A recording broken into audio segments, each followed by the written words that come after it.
Olá, amigos. Dando continuidade ao nosso estudo de direito previdenciário, no vídeo passado eu falei sobre contribuições sociais, sobre financiamento e custeio da Seguridade Social. E hoje nós vamos conversar sobre os segurados da Previdência Social, as espécies de segurado da Previdência Social. Mas antes de entrar no tema aí da espécie de segurados da Previdência Social, eu quero voltar um pouco no vídeo passado, porque eu comi uma palavra, depois eu reparei no vídeo, eu falei que lá no artigo 195 da Constituição, nos incisos de 1 a 4, estavam previstos os tributos, as contribuições sociais para a Seguridade Social. Só que, na verdade, ali está previsto a incidência desses tributos, aonde vai incidir esses tributos, sobre a folha de pagamentos, sobre o lucro e assim por diante. Tá? E outra coisa também, eu disse no vídeo passado que ia explicar o que era contribuição direta e contribuição indireta. Eu acabei não falando, o artigo 195 da Constituição Federal diz lá que a Seguridade Social será financiada por toda a sociedade de forma direta e indireta mediante recursos provenientes da União, do Estado, do Distrito Federal e dos municípios. Então, a contribuição direta é a paga pelos membros da sociedade, pelos trabalhadores, contribuição previdenciária, pelos empregadores, contribuição previdenciária patronal, contribuição social pelo lucro líquido, a CSLL, enfim, essas são contribuições diretas.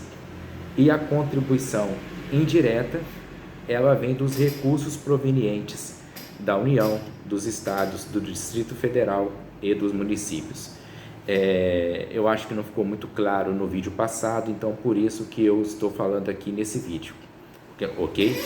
Agora, entrando propriamente na matéria sobre os segurados da Previdência Social, o que é um segurado da Previdência Social? Basicamente, nós temos segurado obrigatório da Previdência Social e segurado facultativo. Como que uma pessoa se torna segurada da Previdência Social? Através da filiação ao regime geral de Previdência Social. Não podemos confundir a filiação com a inscrição, A inscrição lá no INSS, no regime geral de Previdência Social, é mero ato administrativo de formalidade, que vai ali reunir os seus dados e você será inscrito perante o INSS. A filiação, ela é o ato pelo qual você se torna segurado da Previdência Social. E como segurado, passa a ter o direito de pedir os benefícios inerentes à Previdência Social, desde que, óbvio, você reúna os requisitos necessários para a concessão do benefício que você vai pedir. Então, o segurado surge através da filiação ao regime geral de Previdência Social. Essa filiação, ela é obrigatória ou ela é a facultativa. Quando ela é obrigatória, ela acontece sem que você, querendo ou não, ela acontece, você querendo ou não, ela vai acontecer. É o caso aí do segurado empregado, do segurado empregado doméstico, do segurado trabalhador avulso e do segurado contribuinte individual. Esses são segurados obrigatórios da Previdência Social. Obrigatórios porque eles exercem trabalho, e o trabalho é aí o fato gerador para que eles sejam compelidos a pagar a contribuição previdenciária. Ok? E nós temos um segurado facultativo. Ele vai se filiar ao regime geral de previdência social, aí sim por vontade própria. O segurado facultativo é aquele que não exerce trabalho, ou que exercendo trabalho, esse trabalho seja voluntário, ou seja, não com a finalidade de obter ganhos financeiros, né? O segurado facultativo, ele vai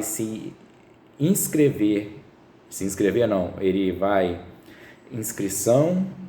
filiação, ele vai se filiar à Previdência Social de forma facultativa.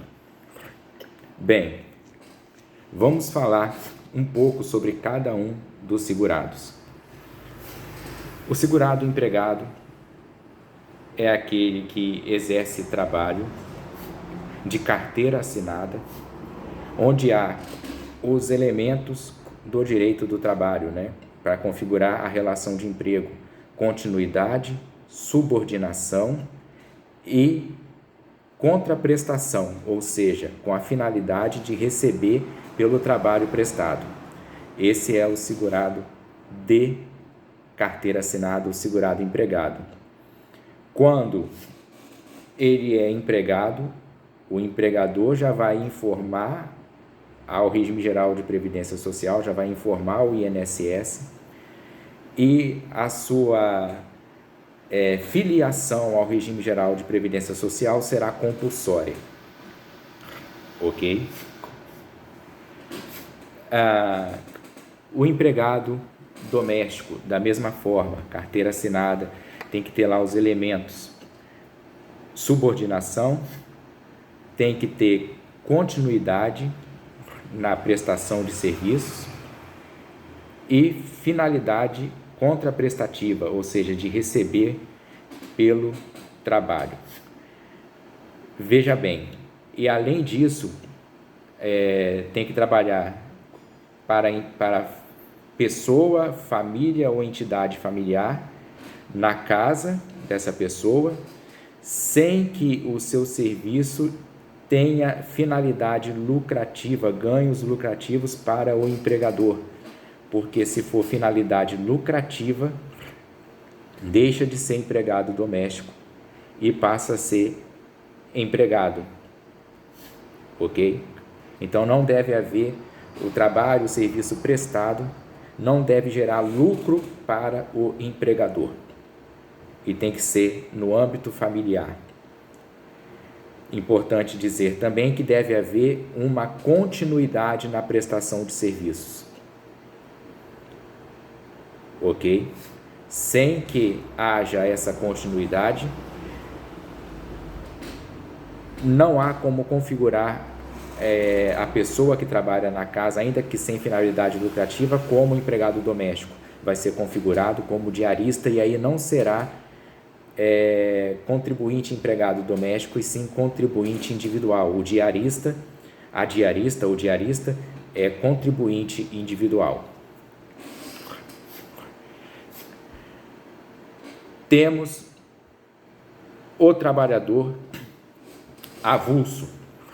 O que vem a ser o trabalhador avulso?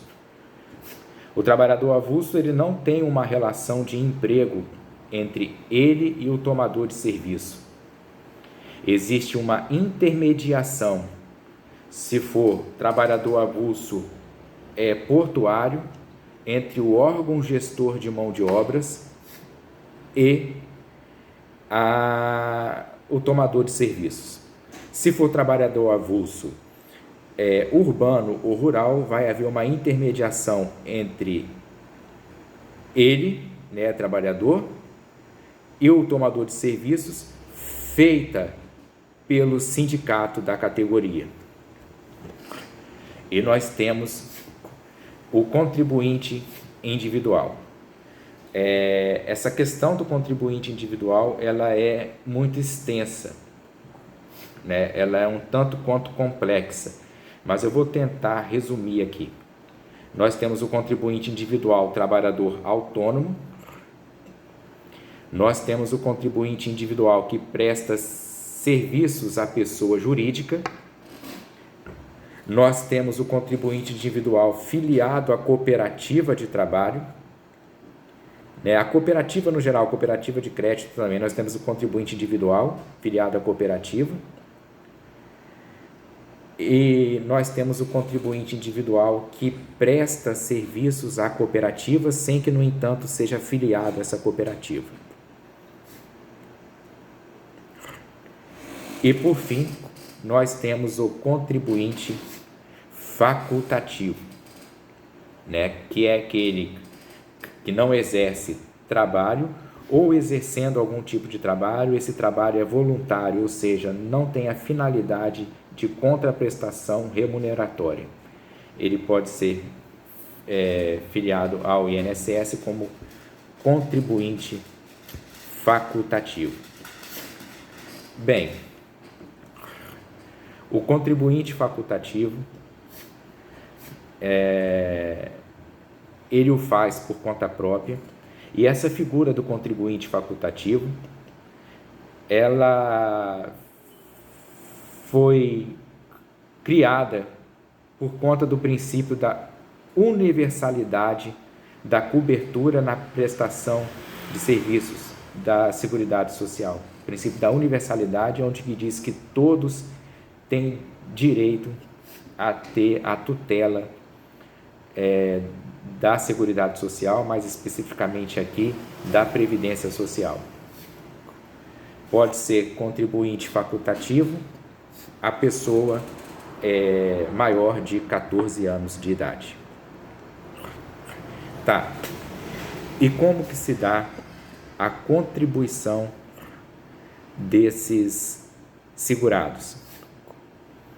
Do segurado empregado, do segurado empregado doméstico, do segurado trabalhador avulso, do segurado contribuinte individual e do segurado contribuinte facultativo. Bem, nós vamos ter basicamente pessoas, segurados, que vão ter a responsabilidade de, por si próprio, recolher a contribuição previdenciária, e nós vamos ter aquele segurado em que a responsabilidade de recolher a contribuição previdenciária não é dele, é do empregador ou do tomador de serviços. E esses que não possuem a responsabilidade direta de recolher a contribuição previdenciária, o recolhimento da contribuição previdenciária é presumida. Então, basicamente, vamos fazer um quadro aqui divisório. Quais são os segurados que têm a responsabilidade de recolher por si só a contribuição previdenciária? E quais são os segurados em que o recolhimento dessa contribuição previdenciária é presumida, tendo em vista que a responsabilidade não é dele, é do empregador ou do tomador de serviços?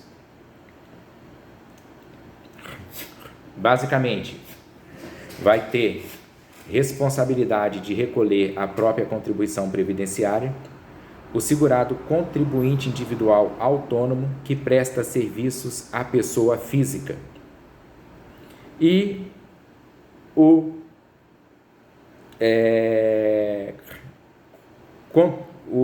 contribuinte, fugiu o nome, acabei de falar nele agora, facultativo, lembrei, e o facultativo também tem a responsabilidade de recolher a sua contribuição previdenciária. Esses são os que devem recolher a contribuição previdenciária por si próprios, têm essa responsabilidade. Agora vamos para o outro lado do quadro. Quem tem a contribuição previdenciária tida como presumida, onde a responsabilidade é do empregador ou do tomador de serviços? Nós temos o empregado doméstico, esses, o empregado, a responsabilidade de fazer o recolhimento da contribuição previdenciária é da empresa, do empregador da empresa, que também deve recolher a contribuição previdenciária patronal. Nós temos o empregado doméstico. onde a responsabilidade de recolher a contribuição previdenciária do empregado doméstico é do empregador doméstico, que também deve recolher a devida contribuição previdenciária patronal. Deve reter a contribuição do empregado doméstico e ainda recolher a devida contribuição previdenciária patronal. É importante lembrar que, com relação ao segurado empregado doméstico, lá em 2015, houve uma Lei Complementar 150 de 2015, onde houve mudanças no direito dos empregados domésticos, onde passou a ter a tutela do acidente do trabalho, ter direito a essa tutela, antes não tinha, ao recebimento de salário família, antes não tinha, e ao recebimento de auxílio acidente, antes também não tinha. Também tem a contribuição previdenciária presumida, o trabalhador avulso. E aí o trabalhador avulso, se for portuário, a responsabilidade de recolher a contribuição previdenciária desse trabalhador avulso portuário é do órgão gestor de mão de obras. Se for um trabalhador avulso urbano não portuário ou um trabalhador avulso rural, cuja intermediação é feita pelo sindicato da categoria, a responsabilidade de se recolher a contribuição previdenciária devida não é do sindicato da categoria, e sim do tomador de serviços. E nós temos o contribuinte individual, trabalhador autônomo que presta serviço à pessoa jurídica. Nesse caso, a responsabilidade de recolher a contribuição previdenciária é do tomador de serviços, é da pessoa jurídica, na base de 11% da nota fiscal de prestação de serviços. Também tem a responsabilidade, no caso do contribuinte individual, que é cooperado ou presta serviços à cooperativa, e aí, no caso do cooperado, tanto faz se o serviço é prestado à pessoa física ou jurídica, a cooperativa deve recolher a contribuição previdenciária na base de 20%. Ok? E o cooperado que presta serviços à cooperativa, mas ele não é cooperado, o trabalhador autônomo que presta serviço à cooperativa, mas ele não é cooperado. Ok? Ele está prestando serviço à cooperativa, ele não é cooperado. Cooperativa é uma pessoa jurídica, deve recolher a contribuição previdenciária na base de 11%. Então, veja bem, toma cuidado aqui. Quando você é cooperado, ou seja, você é filiado a uma cooperativa, você é contribuinte individual. E aí, quando você trabalha numa cooperativa, tanto faz se você presta serviço à pessoa física ou jurídica, o recolhimento é feito pela cooperativa na base de 20% da nota fiscal de prestação de serviço. Agora, quando você não é cooperado, você não é filiado à cooperativa, você presta serviços tão somente a essa cooperativa, a cooperativa que vai recolher também a sua contribuição previdenciária, mas daí na base de 11%.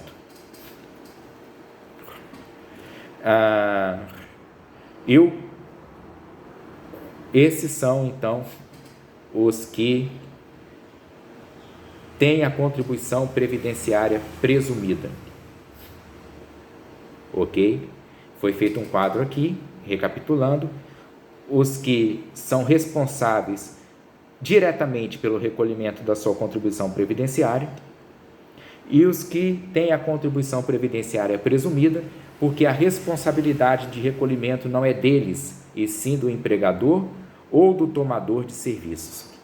Então, basicamente, meus amigos, é isso que eu tenho a dizer hoje sobre segurados da Previdência Social. O tema é bastante longo, a gente poderia entrar, por exemplo, na situação de recolhimento de atrasados, quem deve recolher, quem não deve, porque justamente é presumido o recolhimento da contribuição previdenciária. Mas para não ficar extenso, a gente já está chegando a 20 minutos de vídeos, eu fico por aqui. Agradeço a atenção de vocês. Na próxima, a gente vai falar sobre princípios da Seguridade Social. Tá? No próximo vídeo, já deixo aqui claro que nós vamos falar sobre princípios da Seguridade Social. Se você ficou até o final do vídeo, muito obrigado. Por favor, deixe o seu like. Se estiver assistindo pelo YouTube, deixe o seu coraçãozinho se estiver assistindo pelo Instagram, pelo IGTV. Se for pelo YouTube, se inscreva no canal. Se for pelo Instagram, siga-me, @Previdência Descomplicada 2020. Compartilhe esse vídeo em suas redes sociais. E é isso, é nóis. Até logo. Vazei, fui. Tchau.